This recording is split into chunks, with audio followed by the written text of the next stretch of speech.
1000 тонна биз өзүбүзгө аштыкка азык-түлүк коопсуздугун камсыз кылуу үчүн жылына 100 000 тонна буудай сатып алып атабыз.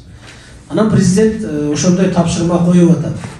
Бакыт Эргечевичке, реальный сектор мына министрлер кабинетине ошол 100 000 тоннаны эмне үчүн биз өзүбүз деле өндүрүп, акча өзүбүздө калбайт.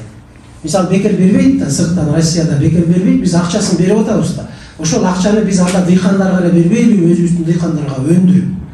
Ошону бир экспериментальный кылып туруп 100 000 тонна өндүрө турган тиги аймактарга бөлүп, ошол ишти колго алгыла дегендин натыйжасында ушул маселе келип чыгып атат. 4000 гектар жер бере турганыбыз. Ал эгерде 1 гектар жерден 2,25 центнерден алабыз деп атабыз, туурабы? 25 центнерден алсак 2,5дан биз 6250 6250 тонна беришибиз керек экен, 4000 гектардан. Бул жанагы 18 000 биз айдайбыз деп аткан план койгон күздүктөн тышкары эмес. Ошонун ичинде кылабыз. Көбөйтпөйбүз, буудайдын аянтын көбөйтүп, тиги буга өтпөйбүз. Ошонун эле ичинде кылабыз. Сельхоздордун мына жерлери турат мисалы. 200-дө, 150-дө, 180-дө, 170 гектарлап жерлери турат. Ошол жерлерге жана сельхоздор мен жана айткандай эле буудай алып деле тиги үрөөн чыгарып деле кыйратып аткан жерибиз жок. Бүгүн мына биз өзүбүз эле отурабыз бу жерде, туурабы? Башка бир сырттан келип башка кыла турган нерсе жок. Ачык нерсени моюндап ушул жерден сүйлөшүп алалы. Сельхоздордун дагы ишин эгер алдыга жылдырбасак туугандар, жанагы дыйкандар эмне үчүн сиздердин жерлериңиздерди талашып, сельхоздордун колунан эчтеке келбейт, булар эч нерсе бербейт, үрөөн бербейт, булардан пайда чыкпайт, андан көрө жерди бизге тараткыла, биз ошол нерсе менен силерге кандай иштешти көрсөтөбүз деп дыйкандардан чыгып аткан сөз дагы ушунда. Давайте ошол сөздөрдү жокко чыгаралы дагы. Сельхоздор керек. Ошол үрөөн чарбалары мындай иш алып барат, колдон келет иштесе деген деңгээлге көтөрөт. Быйыл деле жанагы 4000-ди сельхоздорго ичине бөлүп берели, жанагы сельхоздорго коркпой эле. 30 гектарбы, 40 гектарбы, 50 гектарбы тиги буудайды өстүрүүгө мүмкүнчүлүк берели. Болгону ошолордун сортун карайлы. Эртең 25 центнерден гектардан чыкпай калса, мына айыл өкмөт кол коюп берет, сельхоз кол коюп берет, рубар кол коюп берет, аким кол коюп берет деп атпайбы? Ошол менен милдетти мен алганга. Аны чыгарбасак анда бардыгыбыздын башыбыз деп. Ошон үчүн биз башынан баштап эгин кандай жерге эгилип атат, кайсыл сортту эгип атат, кандай болот, жердин шарты кандай, эртең ошол өсүп чыгып жыйынтыгын биз тиги матрезервке өткөрүп бергенге чейин моюнга алышыбыз керек. Болгону 4000 гектар болду. Калган жанагы адамдар өздөрүнө айдап аткан аштык буудай башка кылат деген ал ар кимдин өзүнүн проблемасы. Биз ошол 18 гектардан жана 18 000 деген пландан ашпайбыз, ылдыйлатабыз дегенбиз. Биз 3000 гектарга да атабызбы быйылкы жылда. Эмени пактан эмесин 2000 гектар 1800 2000 гектарга мына Кара Суу менен Араманда пактага өтөбүз деп атабыз. 2000 гектар жерди быйыл өтсөк, пактанын эмесин таласын көбөйтүп. Кийинки жылдан дагы көбөйтөбүз. Мүмкүн кийинки жылга 4000 өтөбүз. Эгер жакшы кылып алсак, буюрса жыйынтыгын жакшы берип алсак, кийинки жылкыга 4000 өтөбүз. Кийинки жылкыга 6000 өтөбүз. Шүйтүп жыла беребиз. Ошон үчүн сельхоздор кече жана кагазды көрсөтүп атканда мен үчүн айттым сиздерге. Ошол жерден баягы жаман көрүп атпайсыздарбы? Ушинте эле айта берет, анан ортодо минте берет деген эмне бар. Ошол көрсөтүп аткан маселеңиздерге ар бириңиздер жооп бересиздер. Мисалы биз ошол 4000 гектарды сиздер бөлүп бергениңиздерди уккан жокпуз. Уже кагазды берип коюптуздар, кол коюп, мынакей ушуларга бөлдүк, эртең моюнубузга алабыз, ушуну беребиз деп коюптуз. Бирок мен жанагы жердеги кагазыңарды көрүп 4000 эртең берерибизге ошо көзүм жеткен жок. Ошон үчүн бүгүнкү негизги сиздерди чогулткан максатыбыз ушул. Ушул жерде арай көз чарай ачык сүйлөшүп алалы. Мына акимдердин биринчи орун басарлары, түздөрүбүз тармакка жооп бере тургандар, рубарлардын башчылары, чарбанын жетекчилери мына өзүңүздөр келип, ушул жерде көйгөйдү сүйлөшүп, кандай кылабыз, мүмкүнчүлүгүбүз барбы ошол 100 000 тоннаныкын биз 6250 тонна бергенде 4000ди өстүрө алабызбы, өстүрсөк кандай эмеде өстүрөбүз, ким канча гектар кылат, кайсыл район, ушуларды отуруп сүйлөшүп алалы деген максатта бүгүн сиздерди чогултуп атабыз. Азыр райондор өзүңүздөрдүн жанагы өткөндөгү 4 миңди министерствого берип койдуңуздарбы, бөлүп, кайсы районго канча келиптир деген. Ошолор боюнча айтсаңыздар, азыр ар бир район руа кайсы чарбага канча нагрузка бердилер. Анан ошол чарбанын жетекчилери ушул жерде бар да турабы? Бар. Ошол чарбанын жетекчилери ар бир министр айтыңыздар, колдон келеби, келбейби? Бу жерде корко турган, өлкө турган эч нерсе жок. Ушул жерден бүгүн кемчилигин дагы, ийгилигин дагы кошуп сүйлөшүп алалы. Эртең таяктын эки учу бар. Бир учу колдо турса, экинчи учу бош. Кайра күздө келип, жөн күздө сана дегенде күздө келип өзүбүздүн башыбызга тийип жүрбөсүн таягы. Belgi boyunca da ölçülük çarba düşürdü. Yusuf aile hükümetinde belli ölçülük çarbasının 68 hektar yeri var. 41 hektarda bir yılda buğday evinde taşına verdiğimiz. Kaça deysiz? 68 hektar yer su. 68 yer. Жалпы жер. Жалпы жер. Сугат жер. Sugat bunlar. Az önce 41 hektar verdiğimiz buğday ekişke giyik kime öz otar 6 milyon 40 hektar yeri var. 6 milyon gelgen otar 24 hektar buğdayla verdiğimiz plan bu eğri bütüp koydu. Yusuf'a kanakat gelgen 10 hektar 17 hektar ölçülük çalmasın 17 hektar yeri var. 10 hektar plan verdiğimiz Yangol ölçülük çalması 30 hektar yeri var. 18 hektar Yangol. Hani gel?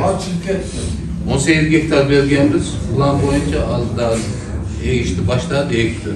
Так, өзгөндүк. Карасу. 5050. Мына 5000 эле туура, Ала. План сиздерде турат. 5000 эле. Так, өзгөмөт Нока. 1409. Туура мына. Каракулжаныкы 600 экен.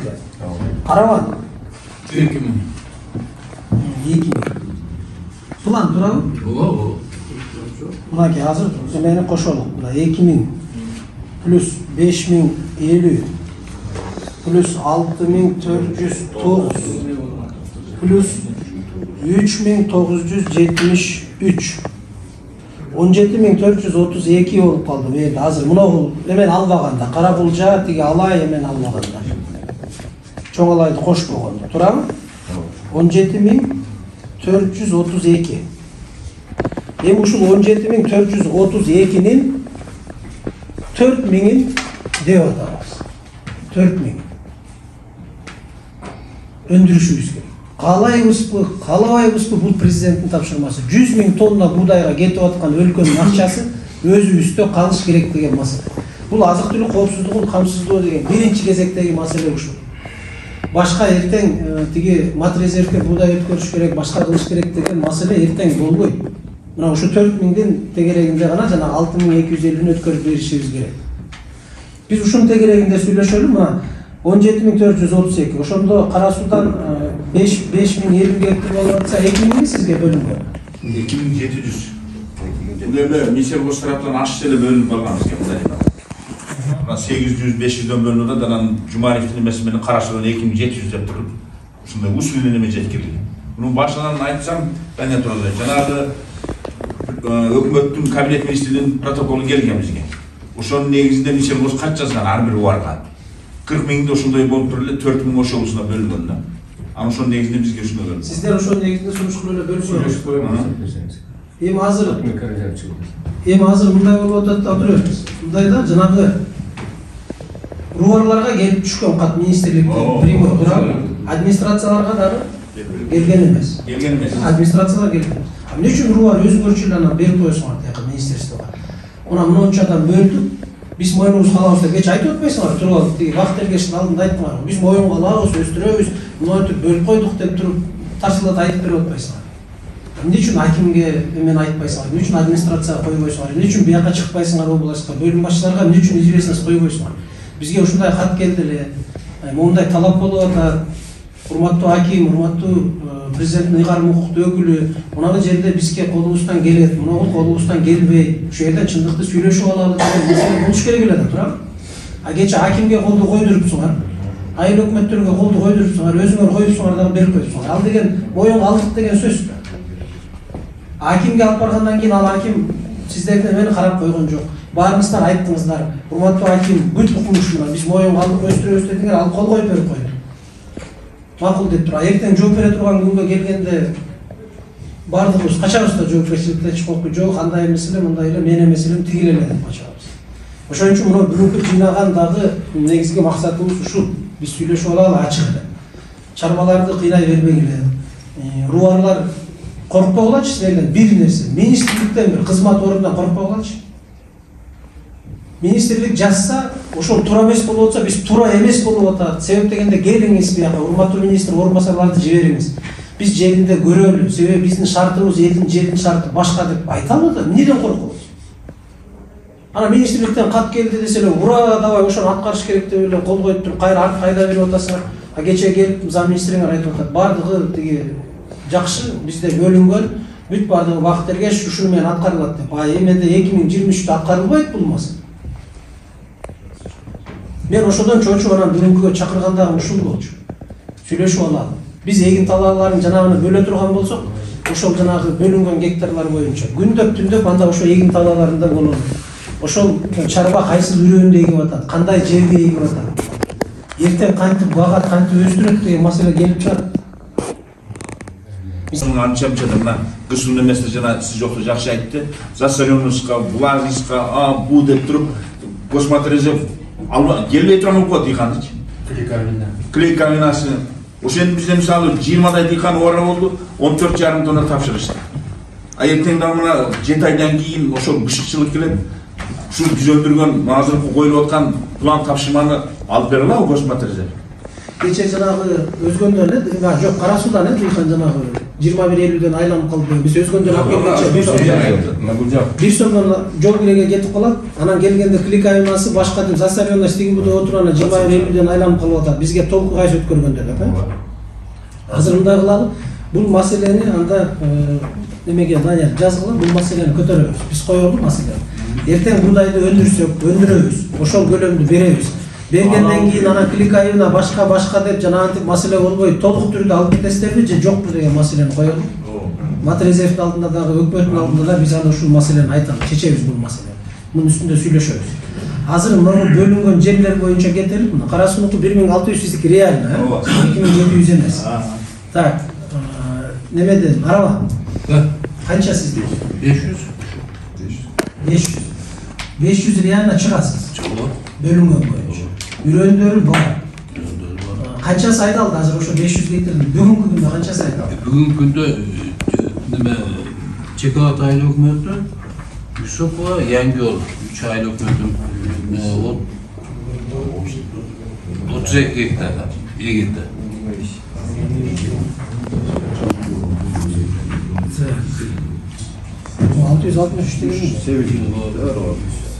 Жалпы 2000 гектар күздүккө ташталган жерден ушу 663 себеп. Мындай болуп атат да, мына сиздики сунуш 2000 деп атасыз, арабы, туурабы? Ошонун ичинен 663 бүгүн себилди деп берип атасыз. 637 себилди. Бар. Именно 4000'дин эсебинен жана 500 гектардан канчабы себилди? Именно сиз айтып аткан, биз жанагы бөлүп аткан 4000'ден канчасы бүгүнкү күндө себилди? 500'дүн Аларда биз учету жок. 500 гектарда эле мындай озек эле булар чыгып айтмашканда, Кара Суу азыр сурасам, айыл өкмөттөргө жер бөлүп койду. Айыл өкмөттөрдөн ошол даанды тутпай албайт деп атат. Тапшырбайт айыл өкмөт. Тапшырбайт немеге. Мантан башын утуп базарга сатып берет. Ошол учурда эгерде базардын баасы жогору болсо, Матрезервке Кубанычкеде жизнь алып келбейт. Булар азыр жөн эле мындай кагазда эле сүйлөп атышат. Мен буга чейин сизге сүйлөштүм. Топталасыз, топтай деп атат. Азыр мисалы топтай албайт. 1600 тоннаны 1600 гектарга себилген өрөөн топтай албайт. Байлашуу керек. Уруп менен себеп менен байлап биз беришimiz керек, беришimiz түшүрүш керек. Эгерде Матрезервден кымбат болгон болсо, булар дыйкан 100 сом үчүн да базарга кетет. Кийин да жеке частный дыйкандан сен мынаны мыяка тапшырасың деп заставить этилбейт да, эте албайбыз. 500'дөн түшүндүм. 500'дөн канча бүгүн канчасы эгилди сизде? Бүгүн көп күндө эгиле элек булар. 500 эгиле элек. Жок деген сөз да. Качан баштайбыз эгил? Эми погода болгондо качан жер дайдаса керек, даяпбыз өзү.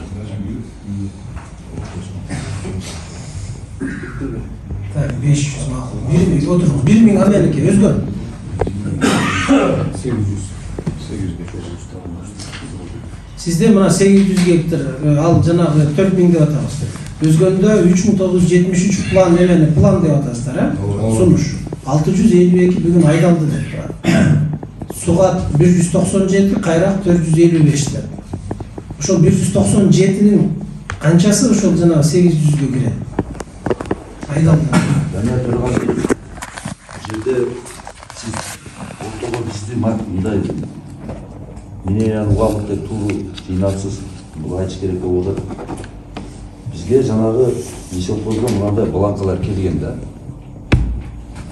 Анан кийин мынаны толтуруп тез арада бериңиздер. Мен чындап 800 гектарды Губернатор алдайт, губернатор өкмөттү алдайт, анан өкмөт президентти алдайт. Анан президенттин алдына барса кагаз турат. Ош облусунда 94.000 тонна эгилдеме жыйналыпты деп. Жакшы, жашоо жакшы эле болуп аткан турбайбы дейт да. Президент каяктан алат малды? Кагаздан алат да, берип аткан. Анан ошол жерде жергиликтүү жоокерлерине келет да. Ушунда болуп атат да, министерствонун катасы ушунда болуп атат. Министрликтин катасы жөн эле кагаз жүзүндө баягы эле эски статистикадан кете албай атабыз. Мына Жумалиев деген аксакалыбыз жанагы Жумалов эле сиз айтып аткан. Айыл чарба министри Жигитали Жумалиевич. Бир жолу Ошко келген жок да. Мына азыркы эме мененчи ушундай 4000 гектар чыгып атат. Тиги министрлер кабинетинен тапшырма болуп атат. Анан ушуну кандай кылып өткөрөбүз, руарларды бир жолу жыйнап, акимдерди, зам губернатор менен сүйлөшүп ушуну тактаган жок да. Бишкекте отуруп эле жылуу кабинетинен жазып коюп атат. Муну бересиңер ушул таблица менен жөнөткүлө. А сиздер болсо орундан коркуп, кызматтан коркуп, баягыны берип туруп, ооба биз аткарабыз деп берип коюп атсыңар. Аягында келгенде жылдын жыйынтыгында эчтеке жок да, маселе ушунда болот. Ошон үчүн корко турган, үркө турган эч нерсе жок. Эч нерсе жок. Бала иле болсо көкүрөк кайда. Биз өзүбүздүкүн кызыкчылыкты өзүбүз коргобосок, сырттан келип эч ким коргоп бербейт. Эртең кызматыңыздарды алып атса дагы, ошол тиги Жигитал Жумалиев дегендер келип коргоп турбайт сиздерди. Ооба биз тапшырманы бергенбиз, аткарбай койду деп туруп айтпаса мага келиңиздер. Себеби алда өзүнүн креслосунан эметет. Ошон үчүн биз өзүбүздүн ишибизди өзүбүз берели мына жактан биринчи. Ош облусунда мындай мүмкүнчүлүгүбүз бар. Ушуну жасай алабыз, мону жасай албайбыз деген эмени коелу деп атабыз. Министрликтин алдына дагы, министрлер кабинетинин алдына дагы. Кечегидей кагаз менен кетсек, эртең кайра баарыбыздын башыбызга келип таяк тиет. Анан ошондо бири-бирибизди карап отурабыз. Ким кетсин, ал кетсин болчу. Ошон үчүн мына келип аткан жана министрликтен келип аткан каттарда прямой каттар келген болсо сөз жок. Мына биринчи орун басарлар бар, акимдер бар, жеткиргиле. Жеткирип сүйлөшүп, акылдашып, кеңешип кескен бармак уурбайт. Чогулуп алып анан кесе турган жерибизди чогулуп кесели, кеңешип алып. Колдон келбесе колдон келбейт экен, ал момундай кылалы, момундай сунуштарыбыз бар, өзгөртөлү деп киргизели. Эмне үчүн тиги 7 район турса, эмнеге 3 эле районго бөлүп коюп атасыңар? 7 тең бөлөлү деп ошо сунушту айтышыбыз керек да.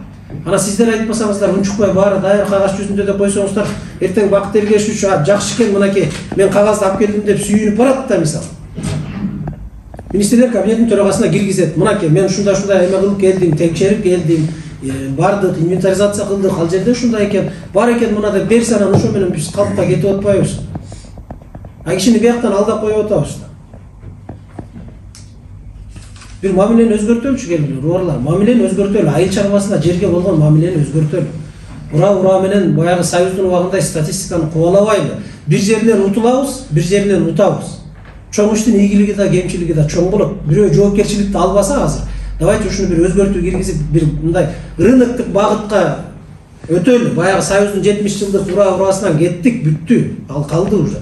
Рыноктук багытка өтөлү, иштейли деп мындай жоопкерчиликти алалы бардыгыбыз.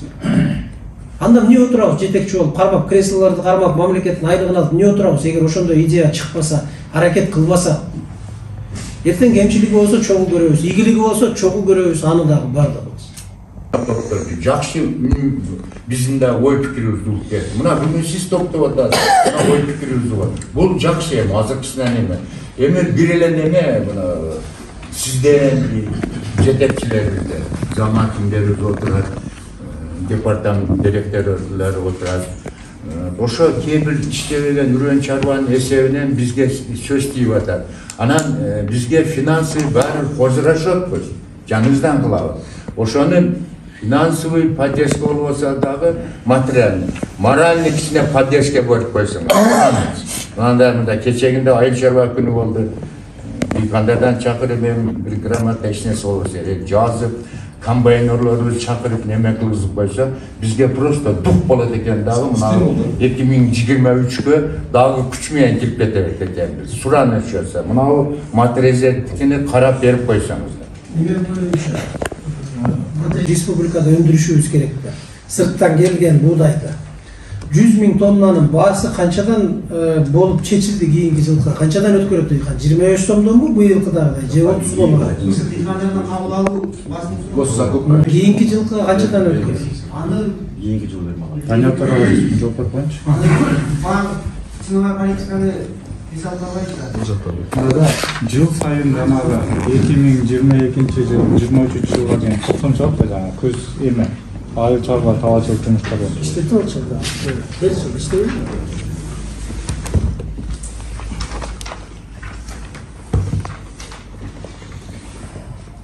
Мына жыл сайын жана токтом чыгып атпайбы айыл чарба жумуштарын жүргүзүү боюнча 2023 жылга же 2022 жылга ошол жерде жана план мероприятий болот. Ошол жерде өкмөт бизге тапшырма берет да мончончу числого чейин баасын аныктап бергиле депчи. Ал жерде айтат, ошо облустарда ыйган укуктуу өкүлдөрдүн маалыматы, статистика органдарынын маалыматы жана Минэкономдун материалдык маалыматынын негизинде средний рыночный бааны коюп бергиле дейт. Быйыл 28-25 сом белгиленген, кийинки жыл ал башка баа болот. Ар жылга ар кандай баа болот. Былтыркы жылы, по-моему, 24 сом ошондой эле болсо керек. Жыл сайын өзгөртүп атат. Кайсы убакытта өзгөрүп?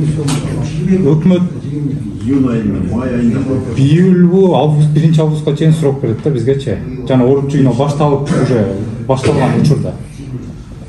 Биз өзүбүз да райондордо мониторинг жүргүзүп Бишкекке маалымат беребиз, республика боюнча бирдей баа коюлат, средний баа. Ошол убакыт кеч болду да. Себеби май айынан башталды. Май айында себеби Тоннанын 6250-син Ош облусуна алып атабыз. 4000 гектар менен. Биз 4000 гектар менен азыр дыйкандарга бөлүп беребиз дагы чарбаларга өстүрдүк дейт. Эктик, жыйнадык. Шартыңа мурдагыдай клейковинасы, анан жанагы засоренность башка деп туруп эме барбы шарты? Же аласыңарбы быйыл эмени, мына 100 000 тонна? Маселе менен айтам да, быйылкы жылкы баягы директива келген, ал жерде дагы көрсөтүлгөн засоренность, клейковина не менее 28, по-моему, ушундай бар да. Ал обязательный порядок. Ал в любом случае требования сакталат, албетте. Ансыз кабыл алынбайт да. Ал илгертен болуп кетет. Ошон үчүн в любом случае требования болот. Баягы